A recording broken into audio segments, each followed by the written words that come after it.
ഈ പരിപാടിയുടെ അധ്യക്ഷത വഹിക്കുന്നതിന് ക്ലബിന്റെ പ്രസിഡന്റ് ശ്രീ ജോർജ് അവരുടെ ക്ഷണിക്കുന്നു.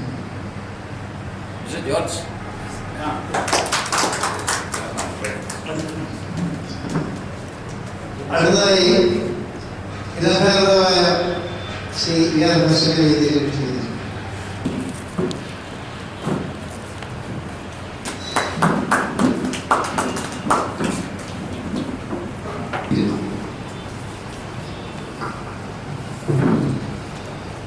നമസ്കാരം.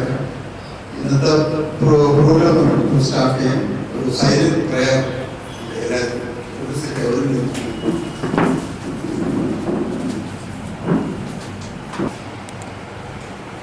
ഈ പൊലിയുന്ന വലുത് ഈ പെൺകുട്ടി സംബന്ധിക്കാൻ എത്തിയിട്ടുള്ള ഇത്രയെങ്കിലും ആളുകളെ കാണാൻ സാധിച്ചത് വലിയ അത്ഭുതമായിട്ട് ഞാൻ കരുതുന്നു. സന്തോഷവും ഈ സ്വാതന്ത്ര്യ പ്രസംഗം അതിലുപരി ഇന്നത്തെ ഈ പരിപാടിയുമായിട്ട് ബന്ധപ്പെട്ട് ചില കാര്യങ്ങൾ സൂചിപ്പിക്കാൻ ഞാൻ ആഗ്രഹിക്കുന്നു.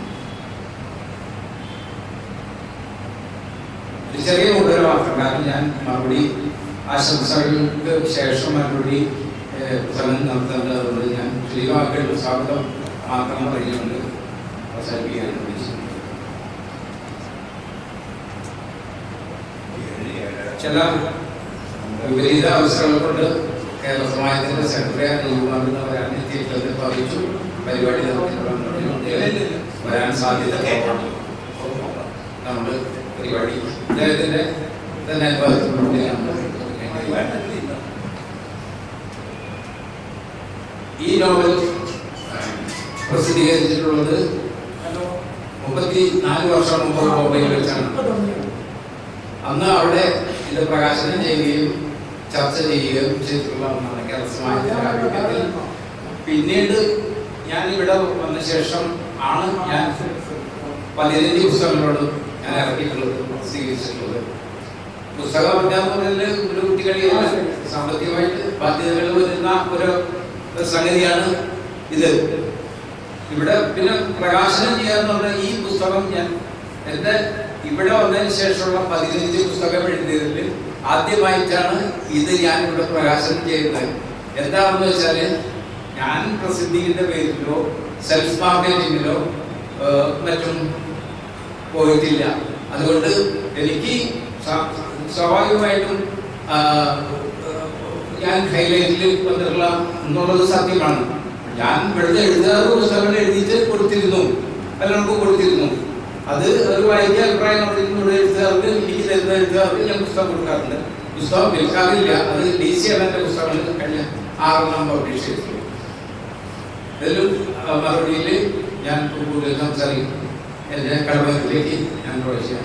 ആദ്യമായി ഈ പരിപാടിയിൽ അധ്യക്ഷനായി ഇവിടെ സന്നിഹിതനായിട്ടുള്ള ശ്രീമാൻ ജോർജിനെ ഞാൻ ഈ റൈറ്റേഴ്സ് നെറ്റ്വർക്കിന്റെ പേരിൽ എൻ്റെ പേരിലും സ്വാഗതം ചെയ്യുന്നു. രണ്ടാമതായിട്ട് ഇവിടെ തിരക്കുകൾക്കിടയിൽ എത്തിച്ചേർന്നിട്ടുള്ള പ്രശസ്തയായിട്ടുള്ള കവിയത്രയല്ല, കവി എന്നാണ് ഇപ്പോൾ ഉപയോഗിക്കുന്നത്, ഇതര ബാലനും ഞാൻ ഈ പരിപാടിയിലേക്ക് സ്വാഗതം ചെയ്യുന്നു.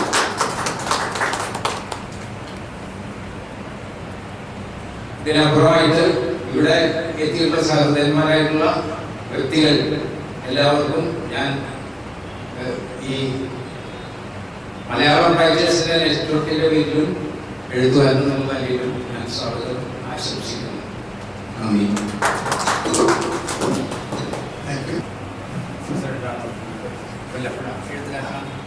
സാർ എഴുതിയ കടൽ ചൂട് അതിനെ പറ്റിയിട്ടൊരു brief introduction doctor Premraj K. എല്ലാവർക്കും നമസ്കാരം.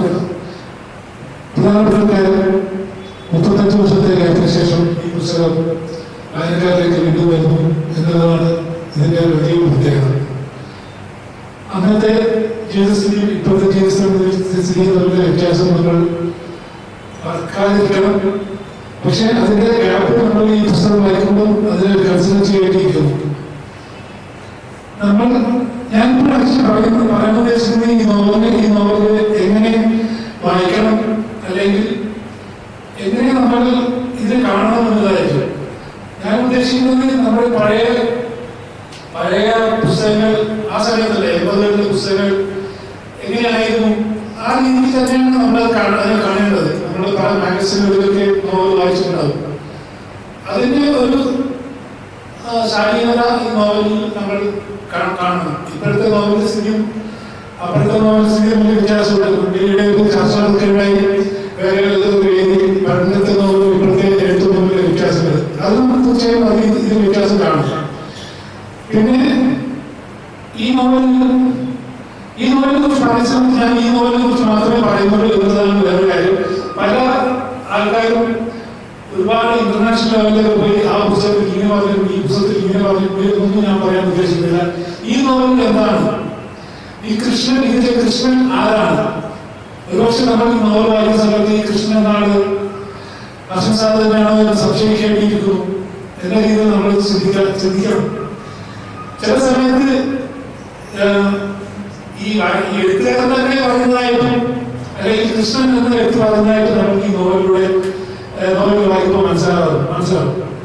പിന്നെ വേറെ ഈ നോവൽ ഒരു സർവീസ് സ്റ്റോറി, ഒരു നേവിക്കാരന്റെ സർവീസ് സ്റ്റോറി എന്നതിനപ്പുറം ഒരു സാധാരണക്കാരന്റെ നോവൽ, സാധാരണക്കാരന്റെ കഥ എന്നതാണ് നമ്മൾ മനസ്സിലാക്കേണ്ടത്. ഈ നോവൽ ഒരു നേവി ഉദ്യോഗസ്ഥൻ, ദേശസ്നേഹമുള്ള അല്ലെങ്കിൽ രക്തം പറയിക്കുന്ന ദേശസ്നേഹിയായ ഉദ്യോഗസ്ഥനായി ഇതിൽ കാണരുത്. കൃഷ്ണനെ ഇതിൽ കാണേണ്ടത് 40-കാരനായ സാധാരണക്കാരനായ ഒരു പിതാവിന്റെ പുത്രനായിട്ട് കാണും. ആ പിതാവിന്റെ പ്രശ്നങ്ങളും അല്ലെങ്കിൽ ആ മാതാപിതാക്കളുടെ പ്രശ്നങ്ങളും ദാരിദ്ര്യവും നമ്മുടെ ആ സമയത്തിലെ 80കളിലെ ദാരിദ്ര്യവും നമ്മൾ ഇത് കാണേണ്ടിയിരിക്കുന്നു. ആ പ്രശ്നങ്ങളിലൂടെയാണ്, ആ പ്രശ്നങ്ങൾ ഉള്ളതുകൊണ്ട് തന്നെയാണ് ഈ കൃഷ്ണൻ എന്ന കഥാപാത്രം നേവിയിലേക്ക് പോകുന്നത്, അത് ഉദ്യോഗം ചെയ്തത്. അല്ലാതെ ദേശസ്നേഹം എന്നൊരു വ്യക്തിപരമായ സ്നേഹമുണ്ടെന്നല്ല. അതുപോലെ തന്നെയാണ് ഇയാൾക്ക് സമ്പാദിക്കണം അല്ലെങ്കിൽ ജോലി ചെയ്യണം എന്നതാണ് ലക്ഷ്യം. അതുപോലെ തന്നെയായിരിക്കും മേലുദ്യോഗസ്ഥന്മാരുടെ ആട്ടുതുപ്പുകളും ഈ കഥാപാത്രം സഹിക്കുന്നുണ്ട്, അറിയുന്നുണ്ട്. അത് മനസ്സിൽ ഒരുപാട് മാർക്കുകൾ ഉണ്ടാക്കുന്നുണ്ട് മനസ്സിൽ. അതെല്ലാം മനസ്സിൽ ഉൾക്കൊണ്ടുകൊണ്ട് അതിനൊരു പ്രതികാരം ചെയ്യണം എന്ന രീതിയിലേക്കല്ല ഈ കഥ നമ്മളെ കൊണ്ടുപോകുന്നത്. നമ്മൾ ഒരു മേൽവിലാസം എന്നൊരു സിനിമ കണ്ടിട്ടുണ്ടാവും, ഒരു കോർപ്പറേഷന്റെ. നിങ്ങൾ ആഗ്രഹിക്കുന്നത് കാണാൻ കാണേണ്ട ആവശ്യമില്ല. കാരണം ഇത് സാധാരണക്കാരന്റെ കഥയാണ്, ഒരു സാധാരണ ഞാൻ ഉദ്യോഗസ്ഥന്റെ കഥയാണ്. അതുകൊണ്ട് തന്നെ ഇയാൾക്ക് മേലുദ്യോഗസ്ഥന്മാരോട് കോപമുണ്ടെങ്കിലും ദേഷ്യമുണ്ടെങ്കിലും അത് ഇയാൾക്ക് തന്നെ കെട്ടടങ്ങുകയാണ് ചെയ്തത്, അല്ലെങ്കിൽ അടയ്ക്കുകയാണ് ചെയ്തത്. അതിന് നിർത്തുള്ളൂ. ആ സമയത്ത് ഒരു താഴെക്കഴിയുന്ന ഒരു ഉദ്യോഗസ്ഥൻ എന്ന രീതിയിൽ ഇയാൾക്ക് അതിനെ അങ്ങനെ കാണാൻ പറ്റുള്ളൂ. അല്ലാതെ പ്രതികരിച്ചാൽ വീട്ടിലുള്ളവർ പട്ടിണിയാവും, താൻ തന്നെ റോഡിലാവും എന്നൊരു സിറ്റുവേഷൻ വരും. അത് അയാൾക്ക് നന്നായി അറിയാം. അതുകൊണ്ട് തന്നെ ഇയാൾക്ക് പല പുറം ശക്തികളിൽ നിന്നും മറ്റുള്ള ശക്തികളിൽ നിന്നും അല്ലെങ്കിൽ മനസ്സ് ഡൈവേർട്ട് ചെയ്യുന്ന പല സംഗതികളും ഉണ്ടായിട്ടുണ്ട്. പ്രത്യേകിച്ച് സ്ത്രീ വിഷയമായിക്കോട്ടെ അല്ലെങ്കിൽ മദ്യമായിക്കോട്ടെ, അങ്ങനെയുള്ള പല ആക്ടിവിറ്റീസ് ഉണ്ടായിരുന്നെങ്കിലും അതിലൊന്നും ഈ കഥാപാത്രം, ഈ കൃഷ്ണന്റെ കഥാപാത്രം വ്യതിചലിക്കുന്നില്ല. ആ ജോലിയോട് തന്നെ ചെയ്തുകൊണ്ടിരിക്കുന്നു. അതും നേവിയിൽ ഉദ്യോഗസ്ഥനായിരിക്കുന്ന ഇയാൾ പല പട്ടണങ്ങളിലും ബോംബെ അല്ലെങ്കിൽ കൽക്കട്ട, ചെന്നൈ അതുപോലുള്ള മഹാനഗരങ്ങളിലേക്കാണ് പോകുന്നത്. ആ നഗരങ്ങളിൽ അന്ന് എന്തൊക്കെ ഉണ്ടായിട്ടുണ്ടാകും എന്ന് നമുക്ക് ഊഹിക്കുന്നതിലും അപ്പുറമായിരുന്നു. അന്ന് തന്നെ അപ്പോൾ തന്നെ ബോംബെ റെഡ് സ്ട്രീറ്റൊക്കെ ഉണ്ടായിട്ടുണ്ട്. എന്നിരുന്നാലും ഈ കഥാപാത്രം തന്റെ ജോലിയാണ് മുഖ്യം, തന്റെ കുടുംബത്തിലെ പ്രാർത്ഥനയാണ് മുഖ്യം, അതിന് തരണം ചെയ്തുകൊണ്ടിരിക്കുന്നു. കൂടാതെ വീട്ടിലേക്ക് പണയച്ചില്ലെങ്കിൽ വീട്ടിൽ നാട്ടിൽ സ്വത്തൊക്കെ ഉണ്ടെങ്കിൽ തന്നെ അതിൽ തന്നെ ആദായം വളരെ തുച്ഛം. അപ്പൊ തന്റെ ശമ്പളം വളരെ അനിവാര്യമാണ് എന്നുള്ള ബോധം എന്നും ഈ കൃഷ്ണൻ എന്ന കഥാപാത്രത്തിലുണ്ടായിരുന്നു. പിന്നെ ഇതിൽ നമ്മൾ കാണുന്നത് ഇന്ന് അത്ര ഉണ്ടോന്ന് അറിഞ്ഞൂടാ, ഈ north Indian, south Indian, Madrasi എന്നുള്ള പ്രശ്നങ്ങൾ. ഞാൻ പണ്ട് ബോംബെയിലായ സമയത്തും ഈ മദ്രാസിന്റെ പ്രശ്നങ്ങൾ കേട്ടിരുന്നു. പക്ഷെ എന്നെ ആരും മദ്രാസിനെ വിളിച്ചില്ല, എന്റെ തൊഴിലുണ്ടായിരുന്നു. പക്ഷെ ഈ കൃഷ്ണൻ എന്ന കഥാപാത്രം, ഈ കൃഷ്ണന്റെ കൂടെയുള്ള കഥാപാത്രങ്ങളും അതിൽ തമിഴന്മാരുണ്ടായിരുന്നു, വേറെ മലയാളികളുണ്ടായിരുന്നു. അവരെയൊക്കെ മദ്രാസിനുള്ള സംബോധന നോർത്ത് ഇന്ത്യക്കാരൻ സംബോധന ചെയ്യുന്ന സമയത്തും ഈ കൃഷ്ണൻ അതെല്ലാം അറിയുന്നുണ്ടായിരുന്നു, അതെല്ലാം മനസ്സിലാക്കുന്നുണ്ടായിരുന്നു. എന്നിരുന്നാലും അതിൽ പ്രതികരിക്കാൻ ഒരു കൃഷ്ണൻ എന്ന ഒരു ജോലിക്കാരന് അല്ലെങ്കിൽ ഒരു നേവി ഉദ്യോഗസ്ഥന് കഴിവായിരുന്നില്ല. നോർത്ത് ഇന്ത്യക്കാർ അതിന് ഒരുപാട് പേര് ഉള്ളതുകൊണ്ട് തന്നെ അവർക്ക് അതിന് മേൽക്കോലുണ്ടായിരുന്നത്. അത് ഇന്നും അങ്ങനെ തന്നെയാണെന്ന് തോന്നുന്നു. Okay, north Indian, south Indian, മദ്രാസിന്റെ പേര് പൊതുവെ ഈ നോർത്തിന് പറഞ്ഞിട്ടുണ്ട്. ഈ മദ്രാസി സൗത്ത് ഇന്ത്യക്കാരെ എല്ലാവരെയും മദ്രാസിനെ വിളിക്കുന്ന ഒരു സമ്പ്രദായം ഉണ്ടായിരുന്നു. പിന്നീടാണ് ഒക്കെ 90-ന് ശേഷമാണ് മദ്രാസിന്റെ പേര് വിളി കുറഞ്ഞു വന്നത്. കാരണം മദ്രാസി ഈ മലയാളികൾ, കന്നഡക്കാർ, തമിഴന്മാർ എന്നുള്ള വ്യത്യാസം അവർക്ക് മനസ്സിലായത് 90-ന് ശേഷമാണെന്ന് എനിക്ക് തോന്നുന്നു. ആ സമയത്ത് 95-ന് ശേഷം ഞാൻ ബോംബെ ഉണ്ടായ സമയത്ത് തന്നെ മദ്രാസിന് വളരെ അപൂർണമായി സംബോധന ചെയ്യാറുണ്ടായിരുന്നു. എന്നിരുന്നാലും ഈ ഡിഫൻസിൽ, അത് നാവി ആയിക്കോട്ടെ അല്ലെങ്കിൽ മിലിറ്ററി എയർഫോഴ്സ് ആയിക്കോട്ടെ, അത് ഈ വ്യത്യാസം ഒരുപാടുണ്ടായിരുന്നു. ഞാൻ ആ സമയത്ത് ഒരു സിവിലിയന്റെ കൂടെ താമസിച്ചിട്ടുണ്ടായിരുന്നു ബോംബെ ആശ്രമത്തിൽ. ആ സിവിലിയൻ ഒരു തമിഴനായിരുന്നു. ആ തമിഴൻ ഡ്രൈവർ, അയാൾ എന്നും അയാൾക്ക് കോൾ വരുന്നത് ഇയാളെ മദ്രാസിനെ വിളിച്ചിട്ടായിരുന്നു കോൾ വരുന്നത്. അയാളെ പിക്കപ്പ് ചെയ്ത് ഡ്രോപ്പ് ചെയ്യുന്ന അയാളുടെ മേലുദ്യോഗസ്ഥൻ അയാളെ മദ്രാസിനെ വിളിക്കുന്ന കേട്ടത്. അയാളെ മദ്രാസിനെ വിളിക്കുന്നത് അയാൾക്ക് സന്തോഷമായിരുന്നു. കാരണം അയാൾ തമിഴനായിരുന്നു. അയാൾ കോയമ്പത്തൂർക്കാരനായാലും മദ്രാസിനെ വിളിക്കുന്നതിൽ ഞാൻ ചെന്നൈക്കാരനാണെന്നില്ല ഒരു സന്തോഷം അയാളുണ്ടായിരുന്നു. പക്ഷെ ആ സന്തോഷം മലയാളികൾക്കോ അല്ലെങ്കിൽ കന്നഡക്കാർക്കോ തീരെ ഉണ്ടായിരുന്നില്ല. പ്രത്യേകിച്ച് കന്നഡക്കാർക്ക് മാത്രം. ബാംഗ്ലൂരിലുള്ളവർക്ക് ആ വിളി തീരെ ഇഷ്ടമായിരുന്നില്ല. അങ്ങനെയുള്ള പ്രശ്നങ്ങളിലൂടെയാണ് ഈ കൃഷ്ണൻ എന്ന കഥാപാത്രം പോകുന്നത്. പിന്നെ ഇതിൽ വേറൊരു പ്രശ്നം, വേറൊരു കാര്യമുള്ളത്, ഞാനൊരു മനസ്സിലേക്ക് മദ്യം എന്നുള്ളത്. ഇവർക്ക് കോട്ട സംഭവമൊക്കെ എല്ലാവരും കഴിക്കുന്നതായിരുന്നു. പക്ഷെ അതിന്റെ ആലസ്യം മേലുദ്യോഗസ്ഥന്മാർ നന്നായി ഉപയോഗിച്ചു എന്നല്ല അതിനെ പറയേണ്ടത്. അത് നന്നായി ഉപയോഗിച്ച ശേഷം ഈ മറ്റുള്ള താഴേക്കിടയിലുള്ള തൊഴിലാളികളെ വളരെ വൃത്തിഹീനമായ രീതിയിൽ അല്ലെങ്കിൽ മോശമായ രീതിയിൽ വിളിക്കുകയും അല്ലെങ്കിൽ ഉപദ്രവിക്കുകയും ചെയ്യുന്നത് നമുക്ക് ഈ നോവലിൽ വായിക്കാൻ കഴിയും. അങ്ങനെ പിന്നെ നമ്മൾക്ക് ഇതിൽ വേറൊന്ന് മനസ്സിലാക്കുന്നത് ഈ യാത്രയാണ്. അശ്വൻ യാത്ര ചെയ്തിരിക്കുന്ന ഈ പട്ടണങ്ങളിൽ വിനായക, ശ്രീലങ്ക എന്നിവിടങ്ങളിലേക്ക് പോകുന്നതിനെ കുറിച്ചും അശ്വൻ ഈ നോവലിൽ പറഞ്ഞിട്ടുണ്ട്. അത് നമ്മൾക്ക് ആ സമയത്തും നല്ലൊരു പുതിയൊരു അനുഭവമായിരിക്കും. പക്ഷെ ഇപ്പോഴും അത്രത്തോളം നല്ലൊരു അനുഭവമോ അല്ല പുതിയൊരു അനുഭവമോ ആണെന്ന് എനിക്ക് പറയാൻ കഴിയില്ല. എന്നാലും ഒരു വായനാ സുഖത്തിന് അതൊരു ഇദ്ദേഹം ചെയ്ത യാത്രയെ കുറിച്ച് പറയുന്നത് വളരെ രസകരമായിട്ടുണ്ട്. പിന്നെ കൃഷ്ണൻ എന്ന കഥാപാത്രം ആണ് നമ്മൾക്ക് ഈ നോവലിൽ ആദ്യം മുതൽ അവസാനം വരെ കാണാൻ പോകുന്നത്. അതുകൊണ്ട് തന്നെ ഒരു ഹീറോ ഓറിയന്റഡായ ഒരു സിനിമയെ കുറിച്ച് ആലോചിക്കുമ്പോൾ നമ്മളെപ്പോഴും ഹീറോ ഓറിയന്റഡ് ഹീറോയിൻ ഓറിയന്റഡായിരിക്കുമല്ലോ ചിന്തിക്കുന്നത്. അതുകൊണ്ട് നോക്കുകയാണെങ്കിൽ ഈ നോവൽ ഒരു ഹീറോ ഓറിയന്റഡാണ്. കൃഷ്ണൻ എന്ന കഥാപാത്രമാണ് ഇതിലെ പ്രധാന കഥാപാത്രം. പിന്നെ തീർച്ചയായും സപ്പോർട്ടിംഗ് ക്യാരക്ടേഴ്സും അവരുടെ റോളുകൾ ചെയ്യുന്ന സമയത്ത് നമ്മുടെ മനസ്സിൽ തങ്ങി നിൽക്കുന്ന ഏതാണ് കഥാപാത്രങ്ങൾ നിങ്ങൾക്ക് ഇതിലൂടെ കാണാൻ കഴിയും.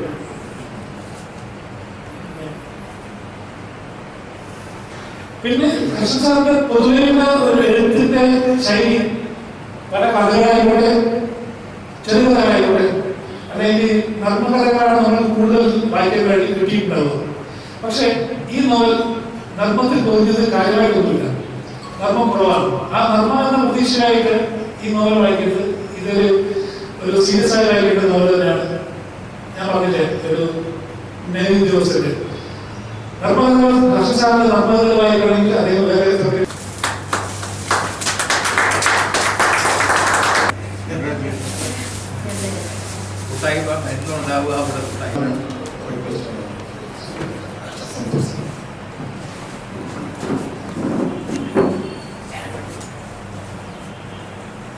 എന്നിരിക്കുന്ന ഇന്നത്തെ താരം ഗ്രന്ഥകർത്താവ് പ്രശസ്ത എഴുത്തുകാരൻ ശ്രീ PR ഹർഷൻ സർ, ഈ പരിപാടിയുടെ അധ്യക്ഷത വഹിക്കുന്ന ശ്രീ ജോർജ് സർ, എഴുത്തുകാരനും സാംസ്കാരിക പ്രവർത്തനമായ ശ്രീ വരപ്പുഴ ചന്ദ്രശേഖർ സർ, മറ്റ് സദസ്സിലിരിക്കുന്ന മഹത്വ്യക്തികൾക്കും എൻ്റെ നമസ്കാരം.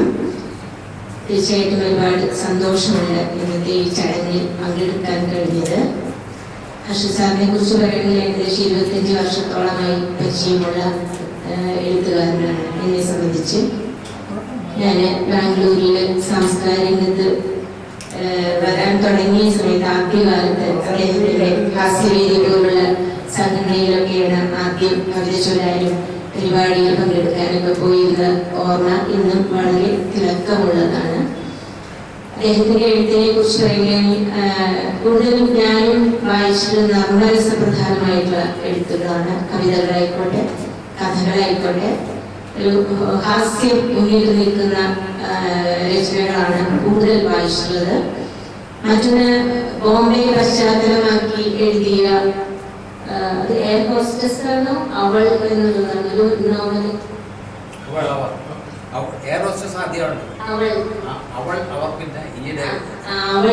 അത് ഞാൻ വായിച്ചിട്ടുണ്ട്. തീർച്ചയായിട്ടും അതൊരു സ്ത്രീയുടെ ബോംബെയിൽ എത്തിപ്പെടുന്ന ഒരു സ്ത്രീയുടെ ജീവിതത്തെയാണ് അനാവരണം ചെയ്തിരിക്കുന്നത്. വളരെ ഹൃദയസ്പർശിയായ ഭാഷയിലൂടെ ബോംബെ ലോകത്ത് ഒരു സ്ത്രീ ഒറ്റപ്പെട്ട് എത്തിക്കഴിഞ്ഞാൽ എന്തൊക്കെ സംഭവിക്കാം എന്നതടക്കം അവർ എത്തിപ്പെടുന്ന വളരെ ദുരിതപരമായ അവസ്ഥകളിലൂടെ ആ നോവല് അദ്ദേഹം ആവിഷ്കരിച്ചിട്ടുണ്ട്. അത് ഞാൻ വായിച്ചിട്ടുണ്ട്. ഇന്നത്തെ ഈ നോവലിനെ കുറിച്ച് കൂടുതൽ എനിക്ക് പറയാനില്ല, കാരണം വായിക്കാതെ പറയുന്നതല്ല. പക്ഷെ ഇവിടെ ഡോക്ടർ പ്രേംരാജ് വളരെ ആധികാരികമായിട്ട് ആ നോവലിന്റെ ഒരു ആത്യന്തികമായ വിവരണം നൽകി. അതിലൂടെ നമ്മൾ മനസ്സിലാക്കി തീർച്ചയായിട്ടും എഴുത്തിന്റെ മേഖല എന്നത് എന്നും നവീകരിക്കപ്പെടുന്നത് തന്നെയാണ്. പക്ഷെ ആ 80 കാലഘട്ടത്തിലെ ജീവിതമല്ല ഇന്നത്തെ ജീവിതം. എല്ലാം മാറിക്കഴിഞ്ഞു, മാറ്റം എന്നുള്ളത് അനിവാര്യമാണ്. പക്ഷെ ആ നോവൽ ആ കാലഘട്ടത്തിൽ എഴുതിയത് കൊണ്ട് അതേപോലെ തന്നെ വീണ്ടും പുനഃപ്രസിദ്ധീകരിക്കേണ്ടതും ആവശ്യമാണ്. എനിക്ക് തോന്നുന്നു കുറച്ചുകൂടി നേരത്തെ ചെയ്യാമായിരുന്നു ഈ പുനഃപ്രസിദ്ധീകരണം. കാരണം അപ്പൊ നമുക്ക് കുറച്ചുകൂടി നേരത്തെ വായിക്കാനും മനസ്സിലാക്കാനും അതിൽ ഇടപെടാനൊക്കെ കഴിയുമായിരുന്നു. പിന്നെ കടൽ ചൊരുക്കുക എന്ന് ഞാൻ മനസ്സിലാക്കിയിടത്തോളം ഞാൻ അധികം നാവിക കഥകൾ വായിച്ചിട്ടില്ല. പട്ടാള കഥകൾ നന്ദനാരയുടെ നാട്ടുകാരിയാണ് ഞാൻ. അതുകൊണ്ട് വളരെ കുട്ടിക്കാലത്ത് 5ാം ക്ലാസ്സിലൊക്കെ പഠിക്കുമ്പോഴാണ് മാതൃഭൂമിയിലെ ഉണ്ണിക്കുടന്റെ ലോകം, അതിലൂടെയാണ് നന്ദനാരുടെ കഥകൾ വായിക്കാൻ തുടങ്ങിയത്. പിന്നെ തോറ്റങ്ങൾ എഴുതിയ കോവിലിന്റെയൊക്കെ കഥകൾ, പട്ടാള കഥകളുണ്ടെങ്കിലും നാവിക കഥകൾ അധികം വായിച്ചിട്ടില്ല.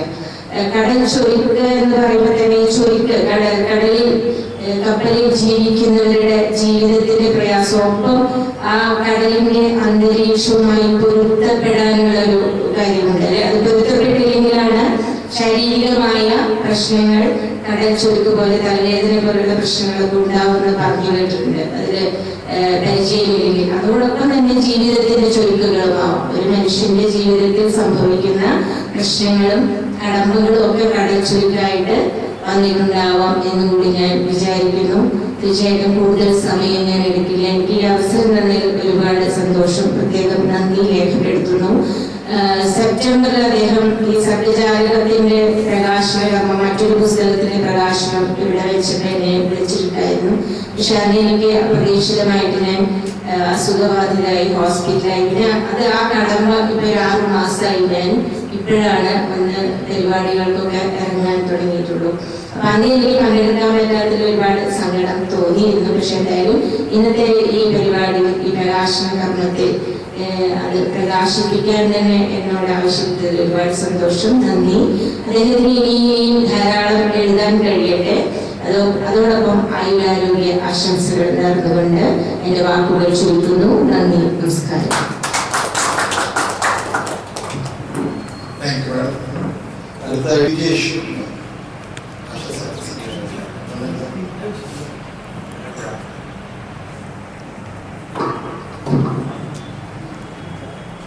എൻ്റെ ഏറ്റവും പഴയ ബാംഗ്ലൂരിലെ സൗഹൃദങ്ങളിൽ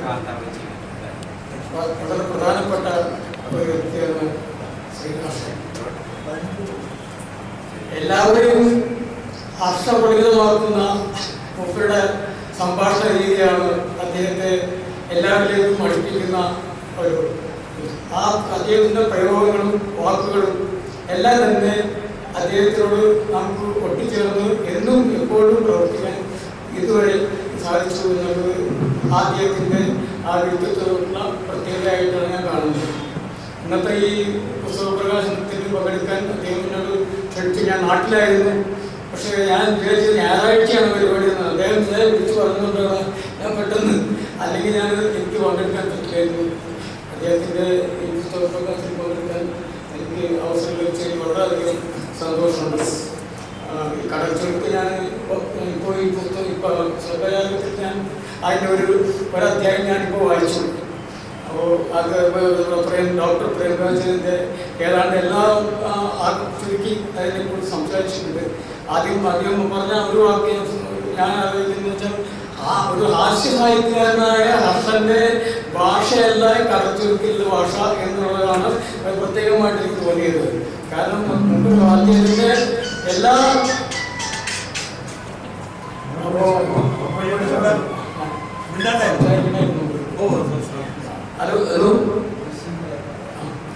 അപ്പം അദ്ദേഹത്തിൻ്റെ ആ രചനാ രീതി എന്ന് പറയുന്നത് ഹാസ്യമാണ്.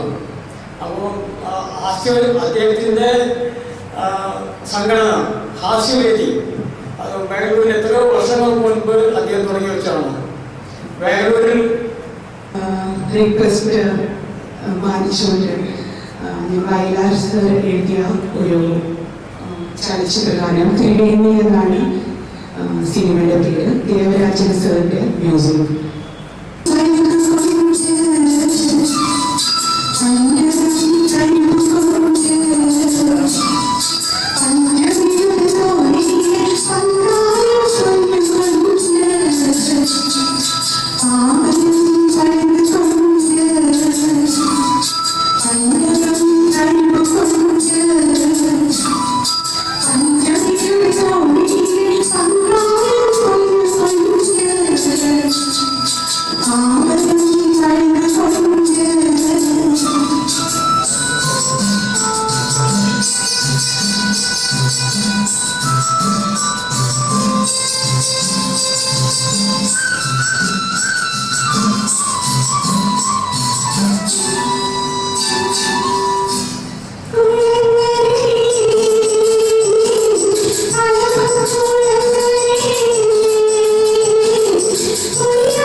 അനിൽകുമാറിൻ്റെ സഹപാഠി എന്നുള്ള നിലയ്ക്ക് ഇവിടെ എത്തിച്ചേർന്നതാണ്.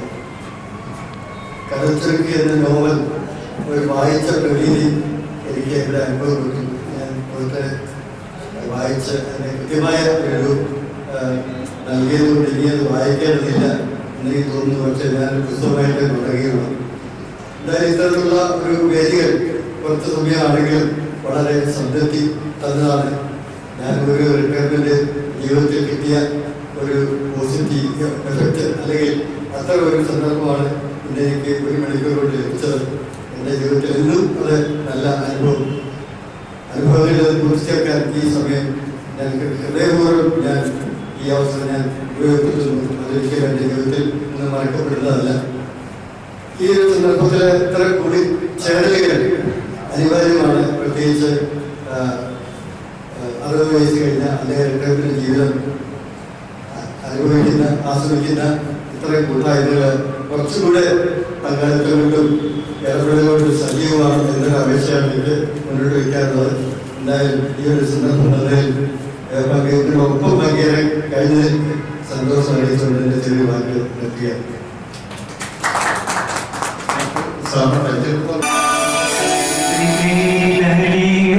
ചന്ദ്രകാന്തം ചന്ദ്രകാന്തം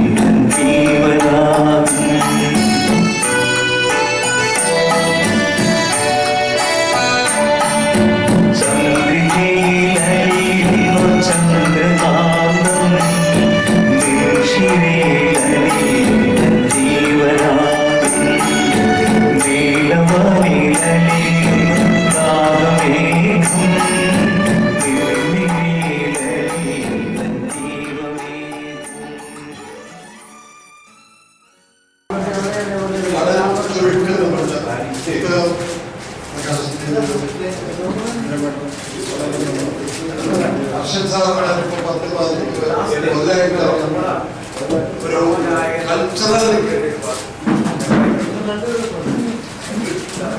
കൾച്ചറൽ ഹെമിസ്ഫിയർ വളരെ ബാക്ക്ഗ്രൗണ്ടിൽ വളരെ പ്രധാനപ്പെട്ട ഒരു വ്യക്തിയാണ്. കുറേ കാര്യങ്ങൾ ലിറ്റററി ആൻഡ് കൾച്ചറൽ ആക്ടിവിറ്റീസിന് പാർട്ടിസിപ്പേറ്റ് ചെയ്ത് മോട്ടിവേറ്റ് ചെയ്ത് കുറേ പേര് ഒരു വേഗത്തിൽ വന്നതുണ്ട്. ഇനി കുറേ കാര്യങ്ങളായിട്ട് നന്നായിട്ട് പ്രോത്സാഹിച്ച് എൻകറേജ് ചെയ്ത് ഞാനിപ്പോൾ ഇവിടെ ഈ കോസ്മോപോളിറ്റൻ കൾച്ചറൽ സെന്റർ പ്രസിഡന്റാണ്. പുള്ളി അതിൻ്റെ ഫൗണ്ടർ മെമ്പറാണ്. അപ്പോൾ അന്നോട്ടുള്ള ഒരു നമ്മളൊരു സപ്പോർട്ട് ചെയ്ത് ഒരു മോട്ടിവേറ്റ് ചെയ്ത് ഒരു ലെവലിൽ കൊണ്ടുവന്നു അർഷൻ സാറാണ്. എപ്പോഴും നല്ല തമാശയും അങ്ങനെ അവരെ വർത്താനം പറഞ്ഞു തുടങ്ങിയാൽ നമ്മൾ പിന്നെ ലൈഫൊക്കെ മറന്നു പോകും. ആ ഒരു ലെവലിലേക്ക് എത്തി വളരെ ഒരു ആക്റ്റീവായിട്ട് ഇനിയും കുറേ ബുക്ക് 15 ബുക്ക് ഇവിടെ വന്ന് പബ്ലിഷ് ചെയ്തിട്ട് പറഞ്ഞു. വളരെ ഒരു നല്ല കാര്യം. ഒരു ബുക്ക് ഒരു ആർട്ടിക്കൽ എഴുതാൻ തന്നെ നമുക്ക് കുറേ ബുദ്ധിമുട്ടുണ്ട്. അങ്ങനത്തെ ഇതിൽ എഴുതി ലെവലിലേക്ക് കൊണ്ടുവരുന്നത് വളരെ നല്ലൊരു ഇതാണ്. സോ ഇത്രയും പറഞ്ഞിട്ട് അർഷൻ സാർ ഇനിയും വേറെ ബുക്സ് എഴുതും എന്നുള്ള പ്രതീക്ഷ. എനിക്ക് മലയാളം വായിക്കാൻ അറിയില്ല. സോ ഇംഗ്ലീഷിൽ ട്രാൻസ്ലേറ്റ് ചെയ്ത് ഒരു അയക്കാന്ന് പറഞ്ഞിട്ട് അത് താങ്ക് യു, നന്ദി. ഇവിടെ ഉള്ളതിൽ ഏറ്റവും സീനിയർ ഞാൻ ആണ് എന്നുള്ള നിലയ്ക്ക് നിങ്ങളുടെ ഒക്കെ അനുഭവത്തോടെ ഇരുന്നിട്ട് സംസാരിക്കല്ലേ. ഒന്നാമത് ഞാനൊരു പ്രാസംഗികനല്ല, പ്രസംഗബന്ധം എനിക്ക് ശീലമില്ല. ഞാൻ പല വേദികളിലും പോയിട്ട് പ്രസംഗം കേട്ടിട്ട് ശ്വാസം കൊണ്ടിരുന്ന പോയിട്ടുണ്ട് പ്രസംഗം കേട്ടിട്ട്. അതിന് പ്രസംഗപദം എന്ന് പറയാം. ഇവിടെ തന്നെ ഒരു സംഘടനയുടെ നേതാവ് ഒരിക്കലും റൈറ്റേഴ്സ് ഫോറത്തിൻ്റെ ഞാൻ എന്നാൽ അതിൻ്റെ അധ്യക്ഷനാണ്. ഇവിടുത്തെ റൈറ്റേഴ്സ് ഫോറത്തിൻ്റെ 2000 നടന്നു. അദ്ദേഹത്തിന് സംസാരിച്ച് അദ്ദേഹം വിഷയത്തിൽ ആടുതലപ്പെട്ട് സംസാരിക്കുന്ന അവസരത്തിൽ ഞാൻ കുറിപ്പ് കൊടുത്തു. സമയം അതിക്രമിച്ചിരിക്കുന്നു. കാരണം നമ്മളെല്ലാവരുടെ സമയത്തിനും വില കൊടുക്കണം. ഇവിടെ ഇരിക്കുന്ന കഷ്ടപ്പെട്ട് വരുന്ന സമയം ചിലവർക്ക് ഇവിടെ എത്തിയിട്ടുള്ള ആൾക്കാർ അതുപോലെ പരിപാടിക്ക് വരുന്ന എല്ലാവരുടെയും സമയം നമ്മൾ വിലപ്പെട്ടതാണെന്ന് കരുതിപ്പെട്ട് വേണം സംസാരിക്കുന്ന ആൾ മുന്നോട്ട് പോകാൻ. ഒരു ഔചിത്യം ആണത്. അപ്പോൾ പ്രസംഗിക്കാൻ കഴിഞ്ഞിട്ട് വിഷയം ഇന്ന വിഷയത്തിലാണ് സംസാരിക്കേണ്ടതെന്ന് പറഞ്ഞിട്ട് നമ്മൾ കുറിപ്പ് കൊടുത്തു കഴിഞ്ഞാൽ, സംഘാടകന് കുറിപ്പ് കൊടുത്തു കഴിഞ്ഞാൽ ഇവര് ആ കുറിപ്പ് ഒരു ലവ് ലെറ്റർ കിട്ടിയ ലാഘവത്തോടുകൂടി വാങ്ങിച്ച് പോക്കറ്റിലിടും. എന്നിട്ട് വീണ്ടും അവരുടെ മാരത്തോൺ പ്രസംഗം തുടരുകയാണ്. ഇത് പുതിയ അനുഭവമല്ല, പല സ്ഥലത്തുണ്ട്. ഞാനങ്ങനെ ശ്വാസം മുട്ടിയിട്ട് ഓടിപ്പോയിട്ടുണ്ട്. ഇവിടെ തന്നെ ചില വ്യക്തികളുണ്ട്, പ്രസംഗ വീരന്മാർ, മൈതാന പ്രസംഗക്കാര്. വിഷയമൊന്നും അവർക്ക് എന്ത് കൊടുത്താലും അത് പ്രശ്നമില്ല, അത് പ്രശ്നമില്ല. എനിക്ക് വാസ്തവം പറഞ്ഞാൽ എനിക്ക് ഒരാളുടെ പ്രസംഗം കേട്ടിട്ട് എനിക്ക് വയറിളക്കം വന്നു. ഒരു വേദിയിൽ വെച്ച് ഞാൻ ഓടി രക്ഷപ്പെടുകയാണ് ചെയ്ത്. അങ്ങനെയുള്ള പ്രസംഗ വീരന്മാരും ഈ വേദികളിലുണ്ട്. അത് നമ്മൾ ഒരു സാമൂഹ്യ ഉത്ബോധനമായിട്ട് നമ്മൾ മനസ്സിലാക്കുന്നതും പിന്നെ പങ്കിടുന്നതും നല്ലതാണ്. അപ്പോൾ ഞാൻ എൻ്റെ കർത്തവ്യത്തിലടക്കം ഇന്ന് ഇവിടെ സംസാരിച്ച ആദ്യമായിട്ട് ഡോക്ടർ പ്രേമരാജ്, അദ്ദേഹം പല നോവലുകളും എഴുതിയിട്ടുള്ള ആളുകളാണ്, സാഹിത്യമായിട്ട് ബന്ധമുള്ള ആളുകളാണ്. ഞാൻ അദ്ദേഹത്തെ പല പുസ്തകങ്ങളും വായിച്ചിട്ടുണ്ട്. അതിൽ പറഞ്ഞിട്ടുള്ള പരാമർശങ്ങളിൽ ഒന്ന്, ആ എഴുതിയ കാലഘട്ടം 80കളിലാണ്. അത് വളരെ പ്രസക്തമാണ്. അന്നത്തെ സാഹിത്യ രചനയുടെ രീതി വെച്ചിട്ട് വേണം ഈ പുസ്തകം വിലയിരുത്തുന്നത്, ഇന്നത്തെ അല്ല. അപ്പോൾ അന്ന് ബോംബെയിൽ വെച്ച് എഴുതിയ ശേഷം ഞാനിവിടെ ഒന്നും അവിടെ കോപ്പി കൊടുത്തു, ഞാൻ പിന്നെ ഒന്നും ചെയ്തില്ല. ഇത് പ്രസിദ്ധീകരിക്കണം, ഇത് വേറിട്ട ഒരു സംഭവമാണെന്ന് പറഞ്ഞിട്ട് മുന്നോട്ട് വന്നത് സലീം കുമാറാണ്. അതായത് ഇവിടുത്തെ റൈറ്റേഴ്സ് നെറ്റ്വർക്കിൻ്റെ സാരഥിയായിട്ടുള്ള സലീമിനോട് നന്ദി പറയാൻ എനിക്ക് വാക്കുകളില്ല. കാരണം ആ പ്രത്യേകത ഗ്രഹിക്കാനായിട്ട് ആകെ ഒരാൾ മാത്രമേ ഈ ലക്ഷങ്ങളിൽ ഉണ്ടായെന്ന് പറയുന്നത് ഒരു വേറിട്ട സംഭവമാണ്. അതും സലീം കുമാർ ഇത് 23 കൊല്ലം മുമ്പ് യൂണിവേഴ്സിറ്റിയിലോ മറ്റോ എവിടെയാണ് അത്ര ഈ പുസ്തകം കണ്ടതും വായിച്ചതും എന്നോട് പറഞ്ഞു. ഞാൻ അത്ര കാര്യമായിട്ട് എടുത്തില്ല, കാരണം പിന്നീട് അത് ചർച്ച ചെയ്യപ്പെട്ടില്ല. എൻ്റെ പുസ്തകങ്ങൾ രണ്ടെണ്ണം അവിടെ ചർച്ച ചെയ്തിട്ടുണ്ട്, പക്ഷേ പ്രകാശനം ഇതാദ്യമാണ്. എന്നുവെച്ചാൽ ഞാൻ എഴുതി പലർക്കും കോപ്പി കൊടുത്തിട്ടുണ്ടെങ്കിലും പബ്ലിസിറ്റിക്ക് പോയിട്ടില്ല. എൻ്റെ തന്നെ ഹാസ്യവേദിയിൽ എനിക്ക് വേണമെങ്കിൽ പ്രകാശനം ചെയ്യായിരുന്നു. 20 കൊല്ലമായിട്ട് നിലവിലുള്ള സംഘടന ഇന്നും ഉണ്ട്, വേറെ പോകാതെ. പക്ഷെ ഇന്ന് ആരോഗ്യ പ്രശ്നങ്ങൾ കൊണ്ടും ആയുസിൻ്റെ ലുപ്തത കൊണ്ടും ആഴും മറ്റും ഈ അവകാശം പിടിച്ചതുകൊണ്ട് അപ്പോൾ നാമമാത്രമായ എന്തുകളുള്ളൂ. ഇന്ന് ഹാസ്യവേദിയിൽ തന്നെയാണ് ഇവിടെ പ്രധാനമായിട്ടുള്ള നായർ, പിന്നെ മിസ്റ്റർ മോഹൻ, ഇങ്ങനെ തുടങ്ങിയ ആളുകൾ ഇവിടെയുള്ള വിദ്യപ്പെട്ട ആളുകൾ തന്നെയാണ്. നമ്മുടെ ഹെന, പിന്നെ പി കെ നായർ, ഇങ്ങനെ പലപ്പുഴ, ഇവരൊക്കെ ഹാസ്യവേദിയിൽ വന്നിവിടെ. എന്നിട്ടും ഹാസ്യവേദിയുടെ പുസ്തകം ഞാൻ ഇതുപോലെ പ്രകാശനം ചെയ്യാൻ പോയിട്ടില്ല. എന്ന് വെച്ചാൽ I didn't want to have so much of publicity, I didn't want to beat my own trumpet. പലരും ചെയ്യുന്നത് എന്താണെന്ന് വെച്ചാൽ ഈ കോഴി പൊട്ടിയിട്ട് കഴിഞ്ഞിട്ട് പുറത്ത് കയറിയിട്ട് എന്ത് ഞാൻ പൊട്ടിയിട്ടു അറിയിക്കാൻ ലോകത്തെ. ഞാനതിൻ്റെ പുറകെ പോയിട്ടില്ല, എനിക്ക് അതിനോട് വലിയ താല്പര്യമില്ല, ഞാനത് പ്രോത്സാഹിക്കുന്നില്ല. കാലം നിശ്ചയിക്കുക രചനയുടെ ഗുണം. ഹാസ്യത്തിലേക്ക് പോയപ്പോ എനിക്ക് അറിയില്ല,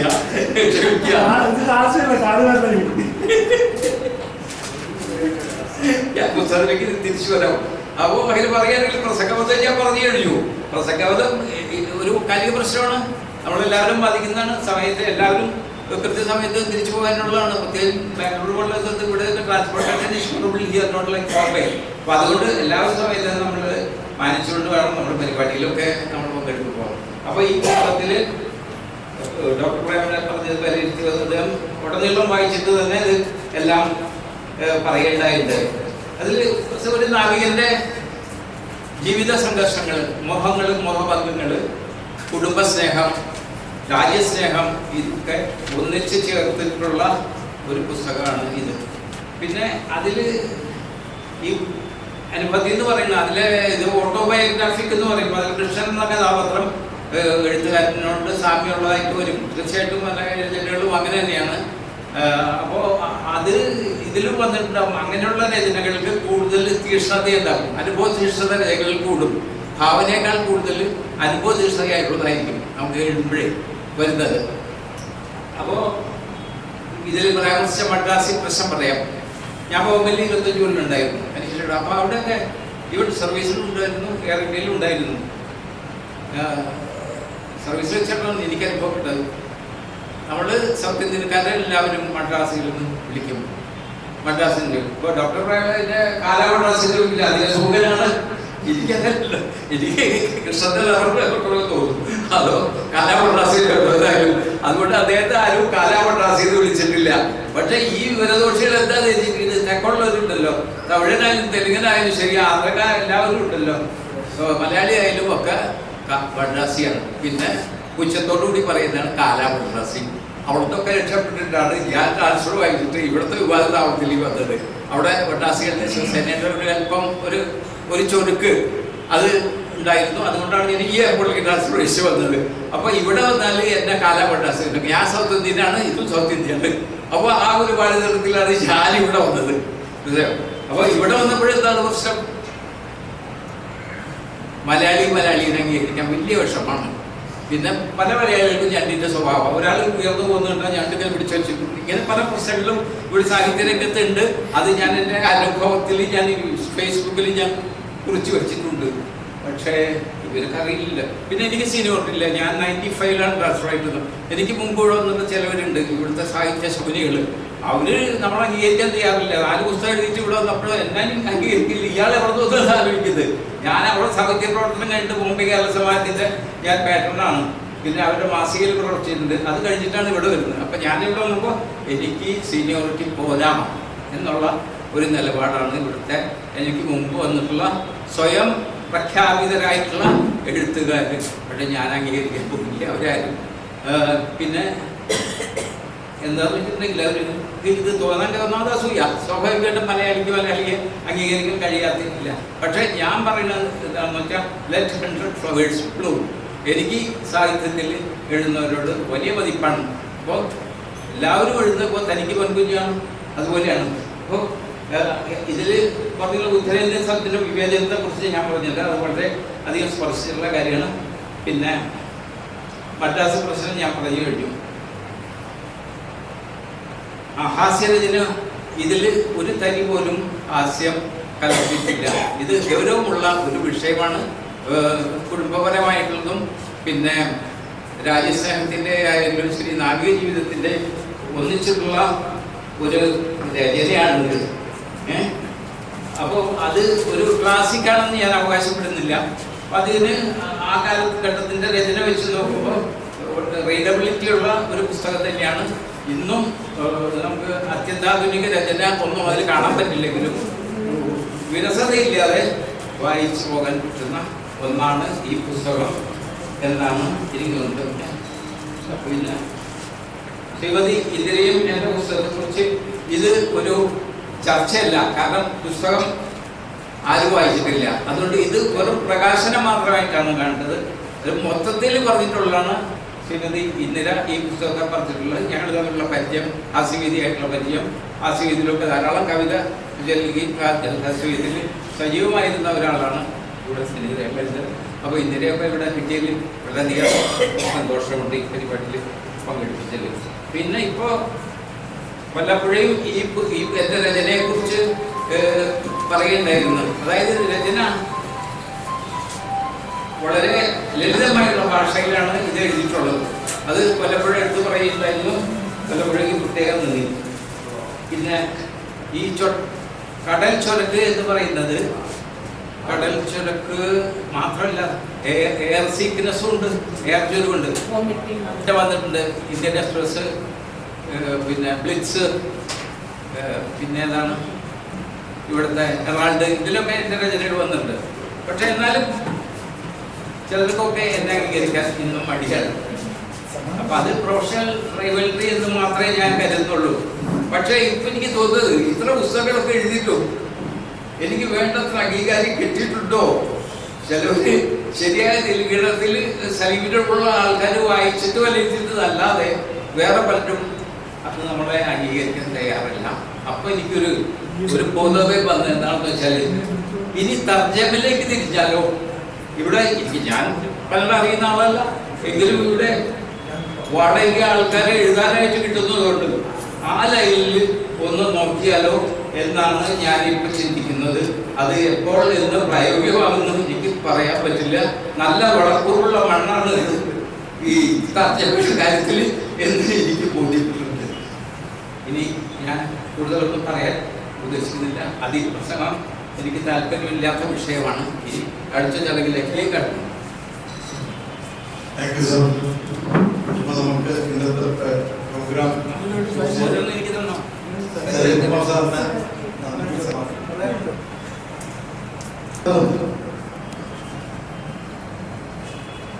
ഇത് ഞാൻ വായിക്കാനായപ്പോ എനിക്ക് ആദ്യം തോന്നിയത്, കാരണം ഈ വലിയ വായനയുടെ പല തലങ്ങളിലും ഈ കൊച്ചുനാൾ എൻ്റെ ആഗ്രഹം പട്ടാളക്കാരനാണെന്നാണ്.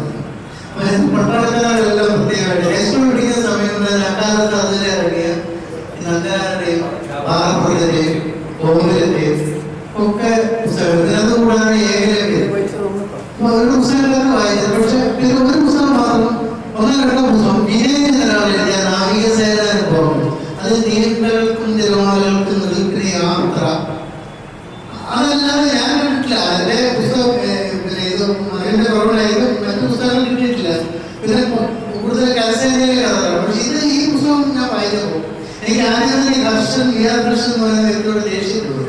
കാരണം ഈ തരത്തിൽ പിന്നെ വളരെ നേർരേഖയിലൂടെ സഞ്ചരിക്കുന്ന പിന്നെ മോശമല്ലാത്ത രചനകൾ നടത്താൻ കഴിയുന്ന ആള് ഈ മറ്റുള്ളവരെ ജയിപ്പിച്ച് എളുപ്പം ശ്രദ്ധ നേടാനുള്ള ഒരു ത്വരകൊണ്ടായിരിക്കാം ഈ ഹാസ്യത്തിലേക്ക് തിരിഞ്ഞപ്പോൾ അദ്ദേഹത്തിന്റെ ഈ ഒരു ഗൗരവതരമായ എഴുത്തുകൾ തല നഷ്ടപ്പെട്ടു എന്ന് ഞാൻ മനസ്സിലാക്കിയിട്ടുണ്ട്.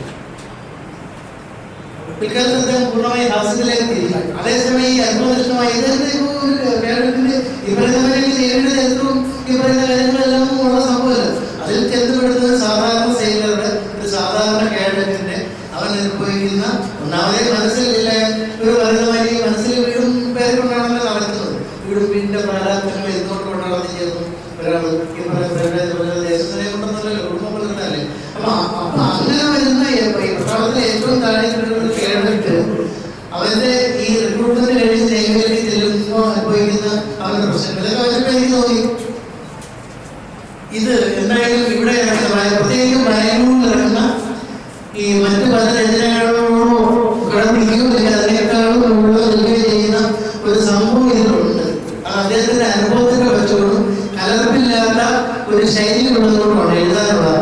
അല്ലെങ്കിൽ നമ്മൾ പറയണ നേരെ പറയാനുള്ളതല്ല, പ്രത്യേകിച്ച് എൺപതുകളുടെ ശൈലിയൊന്നും ചെയ്തിട്ടില്ല.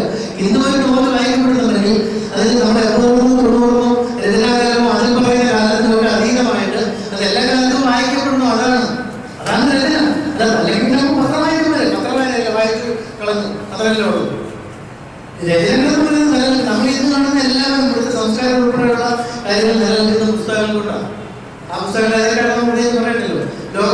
ലോകത്തെവിടെയായാലും, ഇന്ത്യയിലായാലും ഈജിപ്തിലായാലും പിന്നെ റഷ്യയിലായാലും എവിടെ ഗ്രീസിലായാലും എവിടെയായാലും ഈ മനുഷ്യ വംശത്തിന്റെ സംസ്കാരം നിലനിൽക്കുന്നത് ഈ പുസ്തകങ്ങളുടെ പിന്തുടർച്ചയിലൂടെയാണ്. അതിൽ പറയുന്ന ഈ ആശയങ്ങളുടെ പിന്തുടർച്ചയിലൂടെയാണ്.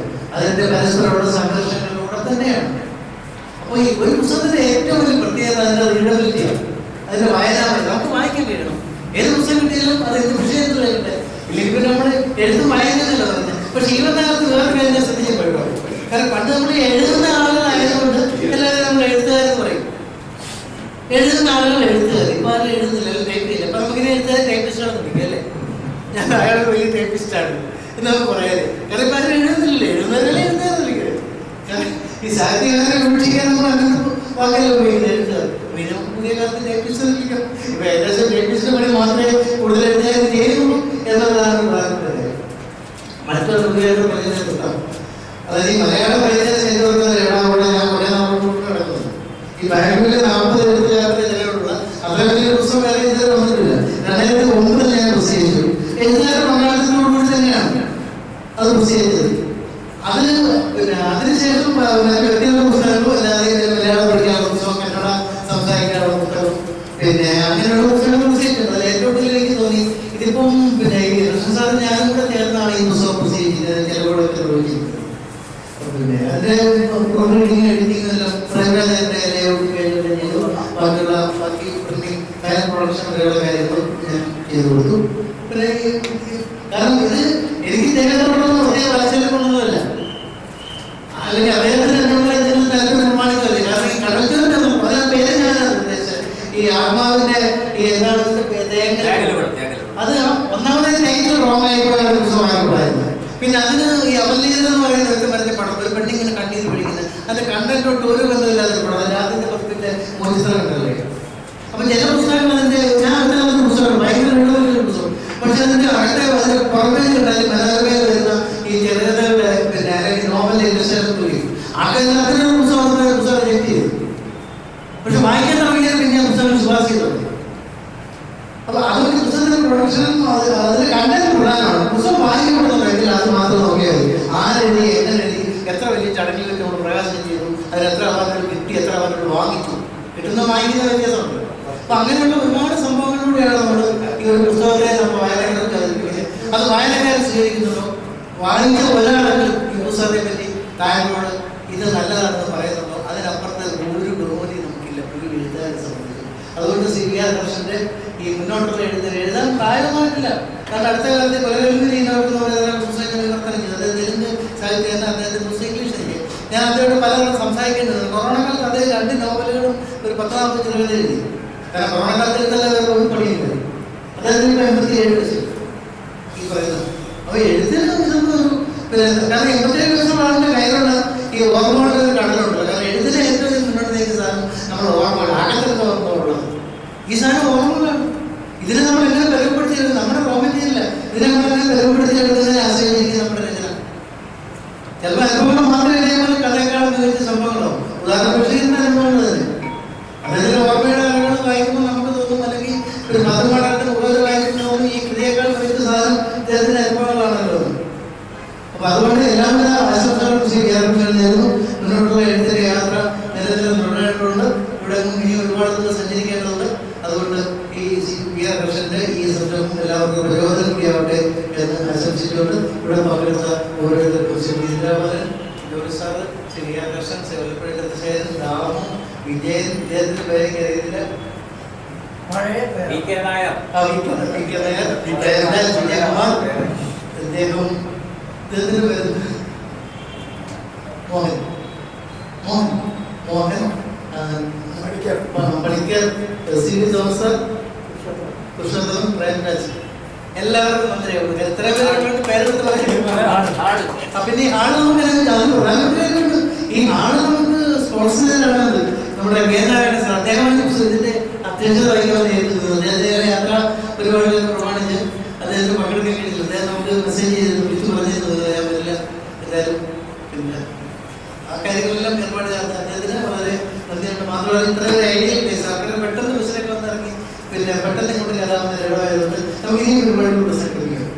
ഞാനിത് ഇടം കണ്ടു, ഇപ്പൊ ഞാൻ ഈ ഇടം കണ്ടു വെച്ചിട്ടുണ്ട് പരിപാടികൾ സംഘടിപ്പിക്കാൻ. അടുത്തൊരു ഇനിയും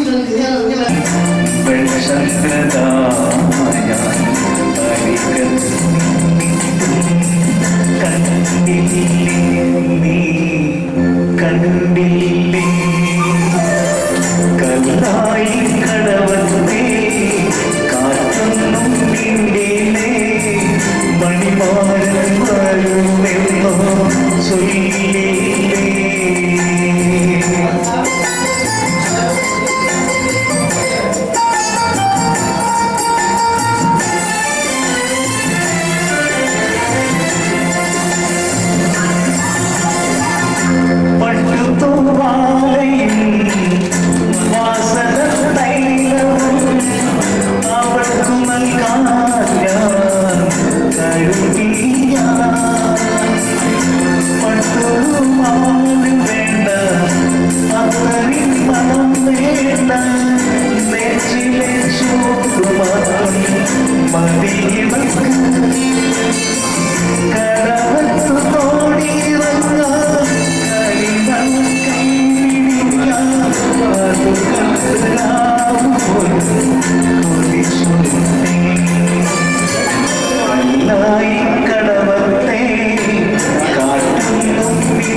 Sangal